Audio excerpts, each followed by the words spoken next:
Hey YouTube people, Cameron here with the Sea Butters channel. Today we're looking at the HP Pro Tablet 608. Now this is a kind of second generation 8-inch Windows device. So I had a lot of the 8-inch tablets of the last generation, the Dell Venue 8 Pro, the Asus VivoTab Note 8, the Encore Write 2 8-inch, and several others, the the Lenovo Mix devices were also kind of in that class. They were all based on the Bay Trail platform. Now, Intel has come out with their new Atom CPU, the Cherry Trail SoC, which include the X3, X5, and X7 Atom devices, and this is one of them. My biggest issue with last generation Windows devices is two things. A, they maxed out at 2 gigs of RAM, almost all of them. There's maybe a ThinkPad that had maybe 4 gigabytes, but it was not in the US, very hard to get. And anyway, so you're limited to 2 gigs of RAM, and also the screen maxed out at about 1280 by 800. You never really saw an 8-inch tablet with anything higher resolution than that. So enter the 608. It's one of the first 8-inch devices that has some of the things I was looking for. This device has 4 gigs of RAM, has a 2 gigabyte option as well. But it also has a really nice 2048 by 1536 display, which is the same display. I don't know if it's the exact same display, but it's this exact same size and resolution as the iPad mini. So if you're familiar with the iPad mini, I'm sure many of you have held one of those at least. They are very similar in weight and also in size. They almost are little clones of each other than this one runs Windows and this one runs iOS. But this is a full-featured computer here, and let's take a brief overview over what this device offers. So you got a power button, you've got a volume up, volume down. These are metal buttons. This whole bezel is metal. It's really kind of nice looking. And the back is plastic, but I kind of like that. It's a very high quality plastic. I like the plastic because you can feel like you can set it down on a table without scratching it. For instance, my absolute favorite back on a device was the original Nexus 7 that kind of had that soft touch leathery back, and you just weren't worried about it getting damaged. You just set it on anything, you didn't care. When I put a metal device, even these iPads, sometimes you set on something, you can just hear it like micro scratching, where the plastic, it's kind of fine. So that's just a personal preference, but let's keep going. You've got a USB-C port on the bottom, which is reversible. You can plug it in either way, very similar to Apple's solution. If you continue around on the bezel, you have a micro SD card slot and LTE SIM card tray. These trays are actually metal, so that's kind of interesting. Most stuff's plastic, but these are metal trays in here. This is a Pogo docking port. The docking solution from HP includes HDMI and extra USB ports, so kind of interesting.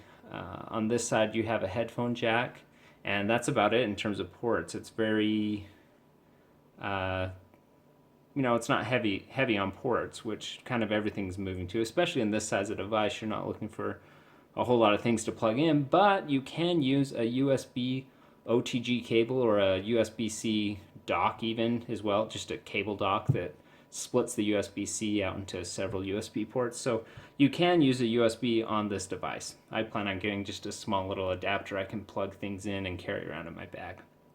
So let's take a look at this screen here. I have in generally found that it is quite bright and quite dim depending on how you want to use the device. The camera's picking up a little bit of a flicker, but that's not visible to the naked eye as far as I can, at least not my eyes. So you also have a Windows button with haptic feedback. When you tap that, you feel a little jolt on the screen. It has stereo speakers, one on either side. However, I have noticed that the audio is not very loud at all. There are a few tricks you can try in the settings of Windows to try to increase the sound. We can go in the properties and go into enhancements, and there's no options in here to do any of that. So you're kind of set with kind of a low sound. It's a very clear sound, kind of a nice quality to it, but it is not very loud at all. So this is, not going to replace anything in terms of audio, but it works and the sound quality is decent. So the screen on here is nice looking. The glass does not go all the way to the edges. But in general, this is one of the highest performing, probably the highest performing 8-inch on the market right now. So let's contrast that a little bit to the Surface 3 here. So the Surface 3, if you're familiar with it, it looks ginormous here compared to an 8-inch tablet. I actually picked this up by coming from an 8-inch tablet and didn't expect the 10 inches to be so big, but this is actually really 10.8 inches and fairly large bezels. So it's quite a stark contrast to an 8-inch tablet. You can see how much bigger a Surface 3 is compared to an 8-inch device, which is why I prefer the 8-inch device. But the Surface 3 has its perks too. So the other thing that I always look for in an 8-inch device, and it's the real reason why I really ended up liking the Asus VivoTap Note 8 so much, is that it had a pen. It's not a siloed pen like the VivoTab Note 8, but it does have a optional pen that you can pick up. Now this is not Wacom, it's not even N-Trig, it's a kind of a no-name brand technology. This is the HP Pro Tablet 608 Active Pen G1, kind of a mouthful, but it does work. It has pressure sensitivity. I'm guessing it uses some sort of EMR technology or like EMR technology, because it does have a battery in it. The nice thing about this pen is it's fat, which I don't mind if it has to, I don't care how fat it is if it works well, but it takes a AAA battery rather than a quadruple A battery, like something like the Surface Pro 3 pen and many other styluses that are on the market right now. So a lot easier to find a battery for the Stylus. Stylus is pretty stubby and huge, but it does work. It does have a floating cursor that you can see as you're using it on the device there, and it does have pressure sensitivity. Let's go ahead and go into OneNote here just to do a quick test.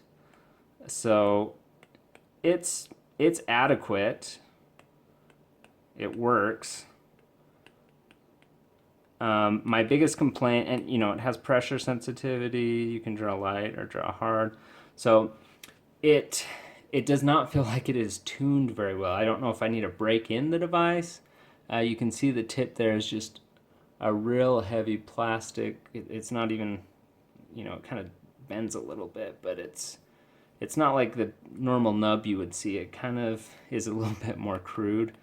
It does work, but my biggest concern with it is, I'll show you here, it's really hard for it to register taps, and I think it's some sort of sensitivity, and I don't see that HP has any sort of ability to adjust the sensitivity as of yet. So sometimes, you even go to tap the Windows button and you'll actually tap the screen, but it doesn't register unless you push it hard enough. So if you like to just kind of lightly tap and kind of speed through menus and things like that with a pen, you're going to have to actually push a little harder with this device. So it does not feel quite as svelte and precise as something like the Surface Pro 3 pen. Surface Pro 3 pen obviously doesn't work on this, so but it's not like that. It also, even though it looks like it has a rocker button, this is only a one button push pen, and there is no eraser capability on the back, although it does have a lanyard capability. So let's talk a little bit about performance on this device. It feels super snappy. I'm pretty happy with it. What I was looking for out of an 8-inch device. I've got a powerful desktop computer, but when I'm on the go or taking notes, I really love this form factor for taking notes in meetings, quickly pulling up things, and I generally tend to have a little, some sort of Bluetooth case. I've been using the Surface 3 right now, which obviously has the type keyboard. But when I am carrying an 8-inch tablet, I tend to have a keyboard that I can use if I really needed to, if I'm on the go. But I really like this device. It has been pretty good. HP has included very little in the way of third-party software mucking up the experience. They got a register app and a software update app, and they got 2 other applications, the HP Client Security and HP Touchpoint Manager, which are more enterprise type features that you can play with. You probably just remove them if you're an end consumer. But other than that, it's completely clean. It almost feels like a Microsoft signature device. So in terms of how sparse that, there's no, you don't have McAfee or Norton on this. Thank goodness. So anyways, let's take a look at the eMMC. This is the 64 gigabyte version, and I did some testing, and I have Crystal Mark on here. I kind of did some testing just to compare it to the Surface 3 here. If I can get the Surface to pull up. And as you can see, sequential reads about 140. I've seen it go up to 160. This pass didn't do quite as well, but the write speeds are particularly interesting. They are quite a bit quicker than the Surface 3. This is running a Hynix eMMC. The Surface 3, I believe, is running some sort of Samsung eMMC solution. But I found that, and my results are gone, but this is a little bit faster on the writes. So that is a good thing.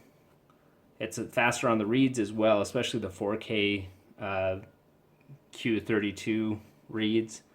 This came out on top, and even when installing Windows updates, the Surface 3, it tends to stutter. It kind of locks up if you're doing a lot with the drive, but this has been really smooth in my experience.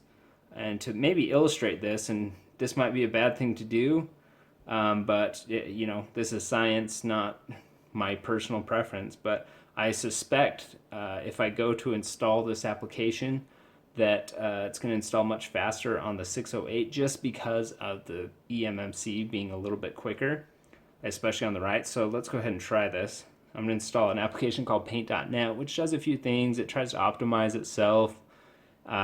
So let's see who does it quicker, if I can tap these at the same time.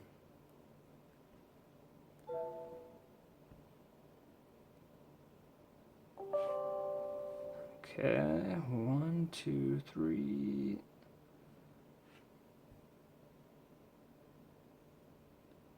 That is, well, there you go. Surface 3 is beating it out so far. Although very, very close.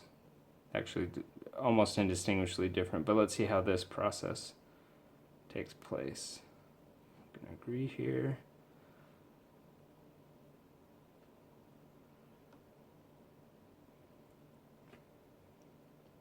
If you've got fat fingers, you may want to turn up your options to make things bigger on the screen on this little device.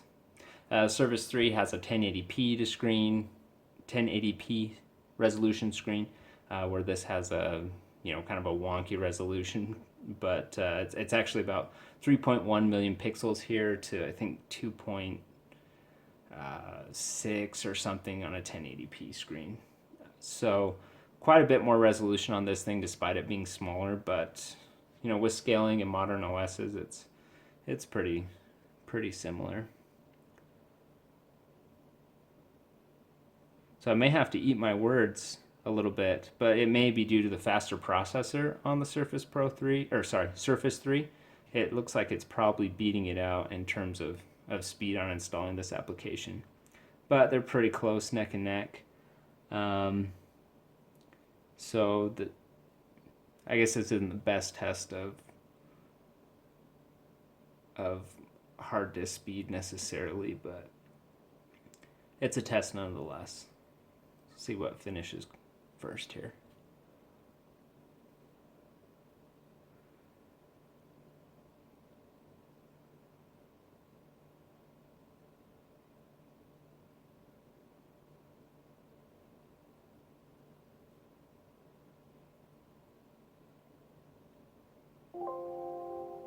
Okay, there goes the Surface 3.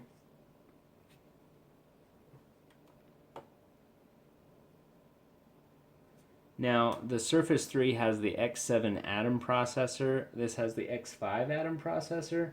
The difference being this one turbos to 2.4 and has 16 graphical execution units, and this one turbos to 2.24, and it just finished there. And it only has 12 execution units on this one. So graphically, this one has a little bit more hardware, and then the clock speed in terms of GPU is the difference here. So a little bit slower than the Surface 3 here, but pretty close, which is what you'd expect. Let's go ahead and take a look at Furmark on both of these devices, just for fun. Let's go ahead and run the 720p preset in 3, 2, 1, and go.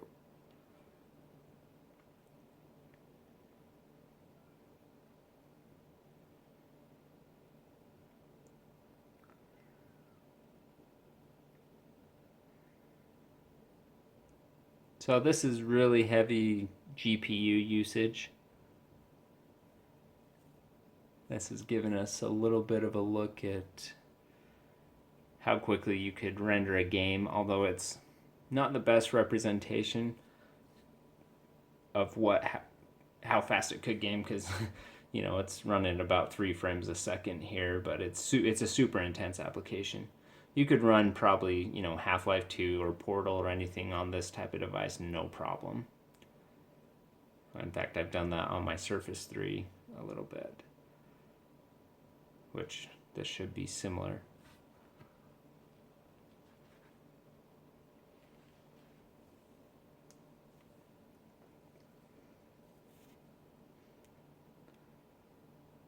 So if you can't tell, there we go. So the Surface 3 finished up at 262 points, about 4 frames a second. And this little guy is running 140 points, about 2 frames a second. So that's kind of interesting. Most likely, and I'll have to get some tools and follow up on this later, but with the plastic back on this thing and the smaller chassis, my guess is it's thermally throttling this device a whole lot. So I've run this device when this has been a little bit more warmed up, and this actually was scoring the same when, you know, if I was really stressing this device for a long time. It you know, it's booted up cold a little bit, so it did pretty good. But I've seen them perform equally well when they're both heated up. So it, you know, testing CPUs is such a crapshoot right now, just because of the thermal limitations that you have, and you know, the environment. If you've watched any of my Surface Pro 3 videos, the environment and how hot it is and the kind of airflow in the room really makes a difference on these devices. Makes a difference with these devices. So there we go. Obviously, the Surface 3 is quite a bit faster. It's what you'd expect to see. In terms of heat, the Surface 3, you know, it can get a little warm, but this device right now, just normal operating, it doesn't feel warm either, even after that stress test for a few minutes. But when it does seem to get warm is when you're charging the battery. Now, if you know anything about the Surface 3, you know it is a snail to charge over that micro USB port. It is so slow. In fact, if you're playing a game on the Surface 3, it will eventually turn itself off because of the battery charge. So with this device, USB-C, it seems to charge. And I've only had it for less than 24 hours at this point, so I'm still trying to get a good judge. But I charged it from 20% to 100% this morning, and it took about 3 hours as far as I could tell. So it's quicker charge. It's a quicker charging device than the Surface 3, but you'd expect that because the USB-C should be able to handle a lot more wattage. Let's go ahead and look at the charging port on the AC adapter for the Pro 608. It is actually very nice. I am very impressed with it. The quality is flexible but very high quality. It's long. In fact, it's about a foot longer than the Surface 3 cable, and this is my favorite part. So this AC adapter plug-in, you can actually push that, and you're not meant to do this a whole lot, but you can pull off the top and you can plug in your own little AC extension cord there to plug it in. The biggest problem I had with my Surface 3 was their little charging cable here would not reach. You could be on a table right next to an outlet and you couldn't get your device charging. So I had to run around with like a little extension cord, and kind of inefficient to have an extension cord when you're sitting right next to a wall with a plug in it if you ever were charging on the go. But this one's actually long enough to hit things up, and if it's not, I can just convert it into a actual laptop AC adapter by extending it with a little lead like most laptops have. So really nice hardware here. The only thing that they didn't do is it's not like a plug here, so you cannot unplug it and plug it into a different adapter or use a different cable with this. So that's that. So the HP 608, it is probably the best 8-inch Windows device on the market right now, but there is word of the Dell Venue 8 Pro 2015 edition, which will be very similar to this, but will also have some sort of pen. So my guess is it's going to be really close to the same hardware. It should be an X5. It will probably have it might even be a Wacom EMR, I've heard discussion. So that may be the one to get, possibly, but that remains to be seen. On the market right now, this 8-inch device is the only thing that you have to choose from if you want 4 gigs of RAM in the 8-inch form factor with the stylus. So the last thing I wanted to say about this device is there are several optional accessories that you can get with this. It does have some sort of cover case that looks pretty bulky to me, to be honest, but there is a keyboard case which looks pretty cool. You've seen keyboard cases for little tablet devices and even iPads on, you've probably seen those around, and they're okay. You fold down, you have a little keyboard, but HP has released for $64 a little keyboard case, which looks actually fantastic. I'm pretty excited about it. I've got one in the mail. We'll see how it works when it shows up, but it allows you to stand the device up and type with the little keyboard, and it flips over and down, and you have a little carrying case option, which is nice to have with a tablet so you don't scratch the screen, or if you drop it, it's okay because it's in a case or something like that. So it also has a little loop to put the pen on, which it will be nice to kind of have that to hold. So anyways, that's kind of the overview of the Pro Tablet 608. Pretty pleased with it. It comes in a Windows 8.1 option and also a Windows 10 option. So I've got the Windows 8.1 here, and the idea behind that is I'll do a backup of Windows 8.1. I'll upgrade it to Windows 10, and then if I run into any problems, I still have my Windows 8.1 backup, just completely fresh, and I can have a Windows 10 backup as well. So I'll have kind of an option of what I want to do with the device. And it was a little cheaper to buy the 8.1 version. So I have heard that there are issues with the buttons up here on the top on Windows 10, but the latest BIOS should fix those problems. So there's still some more quirks with Windows 10 on this device, but there's quirks on every device. I mean, Surface 3, hello. Have you... I can't believe that Microsoft does not have Windows 10 working at launch date on this device, because it is so quirky with Windows 10 right now. Anyways, that's for another video. But pretty happy with this thing. I'll have to see if it holds its own against the Dell Venue later this year. I hope you've enjoyed this in-depth review and rambling about this device, but I'm pretty pleased to have Cherry Trail and a super high resolution screen in an 8-inch form factor. It's exactly what I want so far. So thanks for watching. Stay tuned for more videos. Subscribe to the channel. You know you love these videos. We'll see you later.